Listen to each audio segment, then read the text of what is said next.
po tayong tinatawag na stiffener column pagka medyo mabibigat yung ating door jamb. For example, sa main door, kadalasan dyan metal or solid door.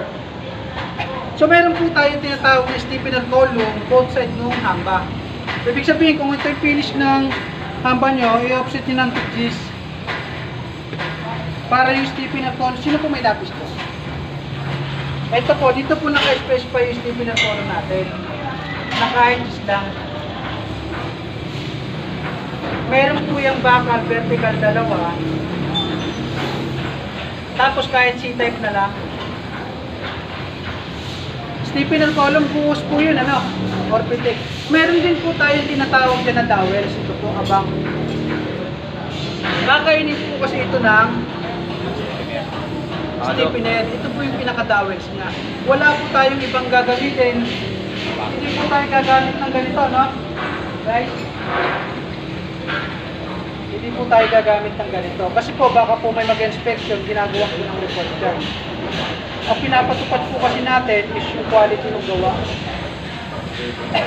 Lahat po ng connection, architectural, connect kay structural, ito rin po yun. Yung connect sa column. Sa column. Yung ginagawa niyo po, di ba bakal? Is bakal, ito po yung gagamitin niyo. Pinapako lang po siya dun sa column. I-drill muna kasi ilang PSI po yung natin, 7,000, 8,000, 10,000. So hindi siya kaya ng direct, no? Gagamitan po natin ng drill para pagpapo natin mas suwabe. Okay, ipapakita ko naman po mamaya. Basta po yung spacing nito, first layer, tapos every 3 layers. Lahat po yan, mapakolong, stiffener column. At saka ito pong both side ng hamba. Pare-parehas po yung spacing yan. Manggagaling ka sa first layer, tapos every 3 layers. Okay? Lahat po yan, pag-vertical, pare-parehas lang po yung spacing ng bracket natin. Okay? So, meron din po tayong tinatawag na lintel beam. Lintel beam is dun sa ano po ang lintel beam sa mga mason? Para po sa Shader. yes, shader natin. Kay Starken naman sir, meron po tayong tinatawag na Starken lintel beam. Meron po siyang size 2.7, 3 meters. Ang max po namin is 3.6. Ang hindi lang natin siya kung ano yung naka-specify dito kay sa inyo kung traditional ba o AAC, discuss ko na lang. Okay? Ay, Starken meron po yung sukat para aware lang po kayo 2.7 meters tsaka 3.6. Sa actual, pagpuputol-putol nyo lang po yun para maayon doon sa opening. Diba, meron po kayong 1 meter na opening. Okay po doon yung 3.6 kasi i-divide mo lang sa 3, magiging 1.2. Meron na po kayong 10% na matitira. Kasi kung order po kayo ng 3.0, laki na yung magiging sabi na. Para ako pa lang. Pero po pwede naman po man, magiging traditional po, buhos. Magpapagawa ka lang, magpapabricate ka lang.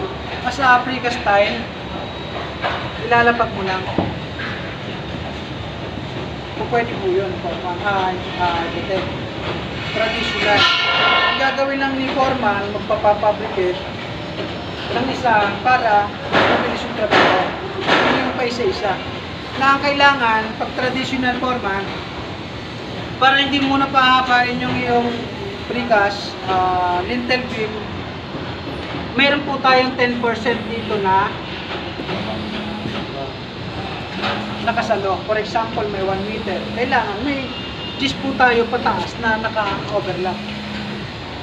Pagka kasi na sa ganon, medyo hindi na po tayo nakakasunod sa standard yung starter. Option yun, architect. Traditional or starter AAC block, AAC lintel beam. So, Foreman, tama ba? Tama talaga dito yung elevation natin? Yung header? Di ba hindi? O maaaring dito na Tama? Ito may option din po, no? Kayo, kung pwedeng katingin nyo dyan, ibababa nyo. Oo, baba. Or, kasi ang mangyayari niya, pagka ginunon nyo, yung flux na sasalubong ng gano'n, magkakaltas na Para naman. nakaliapi siya. May kabagalan ng konti. Or po pwede nyo nang gawin to eh, dyan na mismo. Pupukulan nyo na lang ng dito. Option po yan. Nasa inyo lang po yun. Mas maganda kasi para sa akin ganito. Kasi mayroong buhos to, no? Kasabay na dito. Para at least yung flux na nagaganon, pantay, tapos pantay na rin. Sa tingin mo, Foreman, ano yung mas the best sa'yo? Yung ganito. Ayaw mo ng ganito? Pwede rin yan. Kaya lang, mas madali yun. Yes. Kasi doon, pag sumala ka doon sa elevation mo at sumayad ka na doon sa haba, magbabawas ka. Kailangan mag-maintain ka niyan para doon sa ano eh, sa haba eh. Or, architect, ano yung design ng ano, hamba? Wet ba o dry? Wet installation o dry installation? Dry yung bolt type, bolt? Ano tayo? Screw, ano nga siya, dry. So, doon yun na i-direct sa AAC or sa wall. Mas maganda yung ganito ng gano'n, no? Pupukulan nyo na lang yung ganito. So, tingin mo, architect. Maganda sa akin ha. Maganda pupulin mo eh. Yung alin mo, ang option na lang siya. Maganda sa akin. Kasi kapag pinurmahan ko papatigilin niya, kakain pa ako ng mura sa ibig. Sa hindi nyo na po. Sabagay pagka-dry po po. Medyo parehas na. Sabi ni architect, siyempre sir, kayo nagpapatapos.